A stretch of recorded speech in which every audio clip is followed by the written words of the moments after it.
So today there was something very interesting that happened.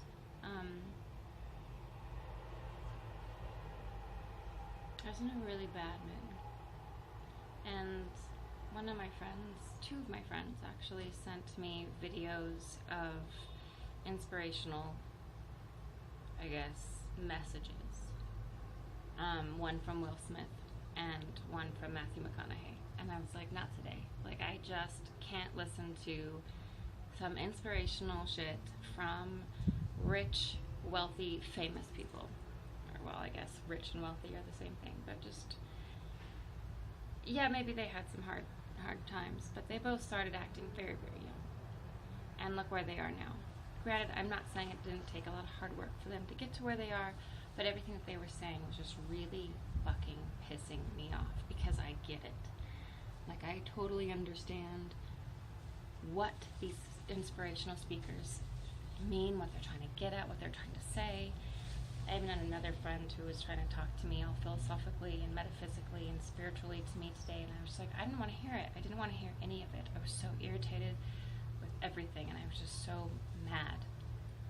It just was beyond mad. It was like just being a little brat, like throwing shit, having a little tood.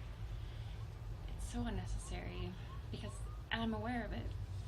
And Eckhart Tolle says if you are aware of it, you are able to separate yourself from it, to be more present, and basically change your life around.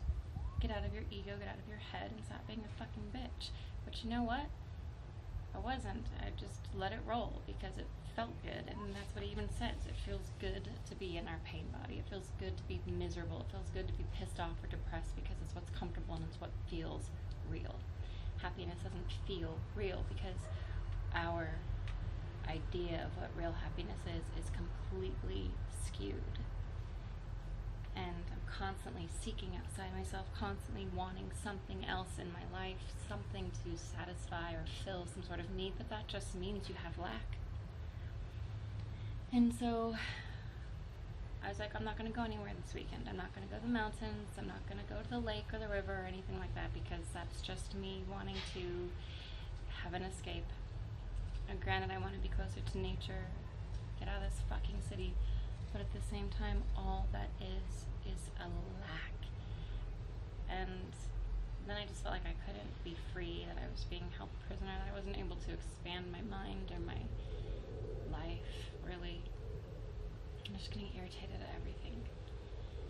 And one of my friends who was at the ayahuasca retreat with me was going through a hard time too, and so I reached out to my other friends from our retreat center, and it turns out, like, he's not the only one, I'm not the only one, everyone's kind of going through a fucked up integration period after ayahuasca, because it's so hard to see this true, genuine love and to feel this enlightenment, and then to try to reintegrate back into a society that's still plugged into the matrix, essentially, when we have gotten a taste of stepping outside of it.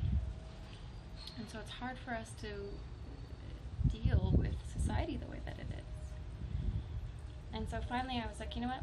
Fuck it, leave me alone. Everyone leave me alone. And I got out Seeds of Light by Patrick Garlinger. And I thought, I'm going to read this. And I'm going to flip to a page, and it's going to tell me what I need.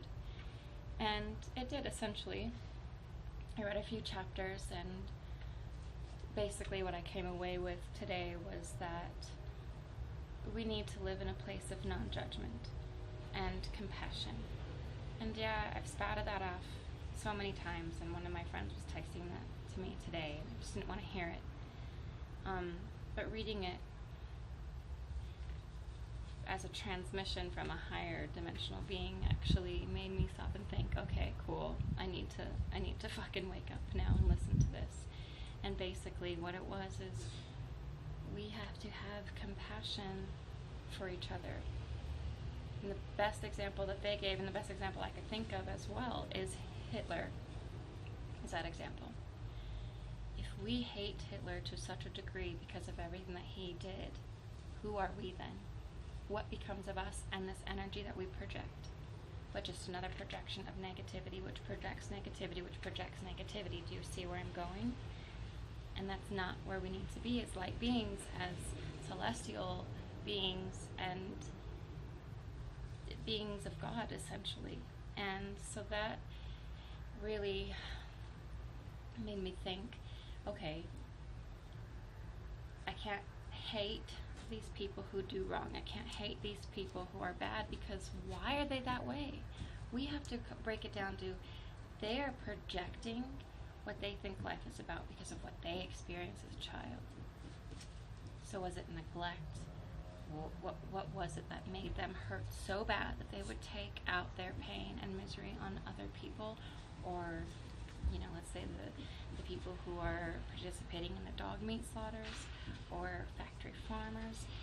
I mean, it goes down to the very core of who we are, not who they are, who we are.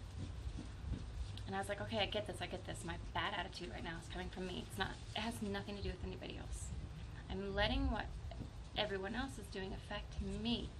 And then I can't essentially be the being of light that I need to be to help make positive change.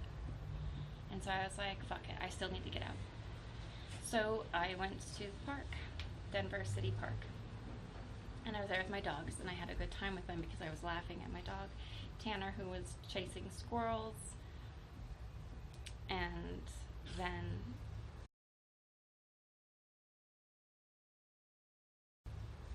Julie, whose tongue was lopping out super far out of her mouth. And I was just laughing and having a good time with them and being with trees, because trees are intelligent and they are friends. We need to honor them more, take better care of our environment because we're so connected to it. And then I would people watch as people would pass me by in their own little world, either afraid to say hi or not. And then there was this guy who came rolling up in a wheelchair, motorized wheelchair. And my dog is peeing on his pillow. Tanner! God damn it. Ugh. Tammy, I'm not to wave to pee! Anyway, he came rolling up on his wheelchair, and I was like, I don't want to talk to him. And then I thought,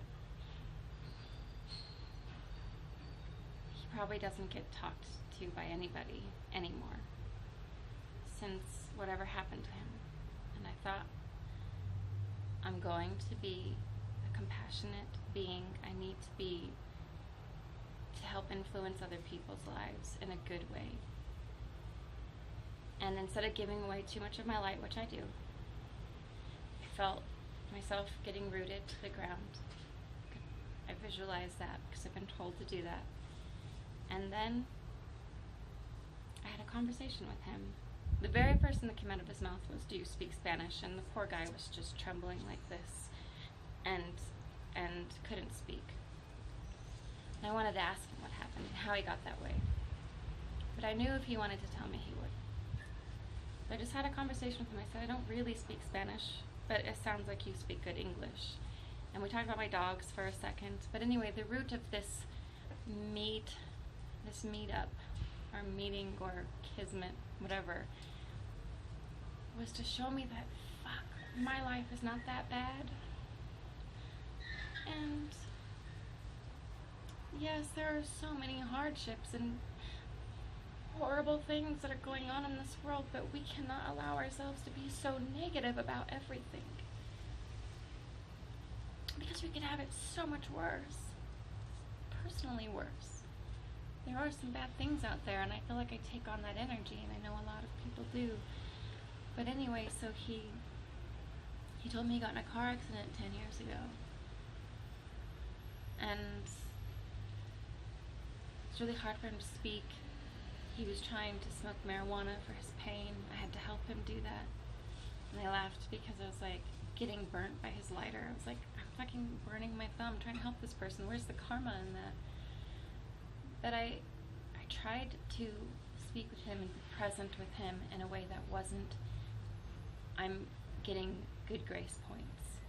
You know, I tried to do it like, I'm just going to be here to be with this person right now and not try to do it because I felt like I needed to.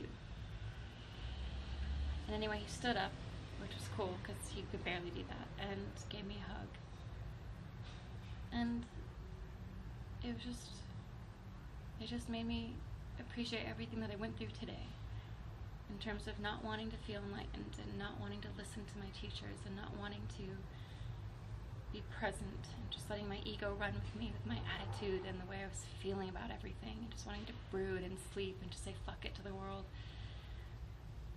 and just appreciate everything a little more again, and realize that compassion is key. Compassion is key. It's so key.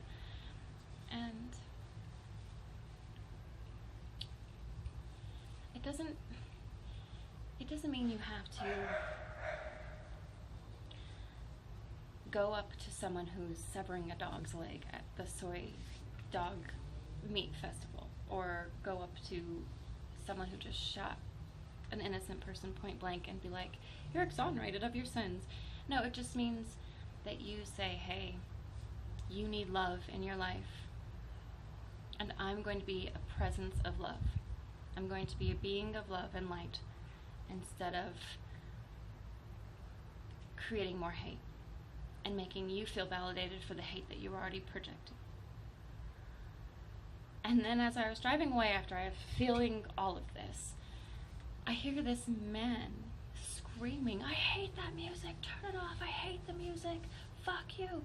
And I'm like, what the hell? So I'm looking, and this like homeless man is yelling at this older gentleman who's playing this beautiful flute by the river, or by the lake. And I laughed, and I was like, oh my God, that was me, like today, just screaming at everything. And I was like, this poor man is trying to make beautiful music, and this other man doesn't want to hear it. And I was like, man, just compassion, man. Relax and breathe. But that's where we're getting. We are becoming these angry entities, these people who are pissed off at absolutely everything. You know, we're kind to our friends, we're kind to our family, you know, certain members or whatever, and sometimes we can be little brats to them too, or angry. There's always this forgiveness, there's always this sort of love that's there. But to strangers, there ain't nothing there. There's nothing there. It's rare cases. So basically what I'm trying to say is, you don't have to love everyone, because our egos and fear and other things get in the way, and obviously we have to protect ourselves. But what we can be is a being of love. And when you love yourself and you radiate love, then we are able to change the world around us. We are no longer on that little hamster wheel of hate. Do you know what I mean?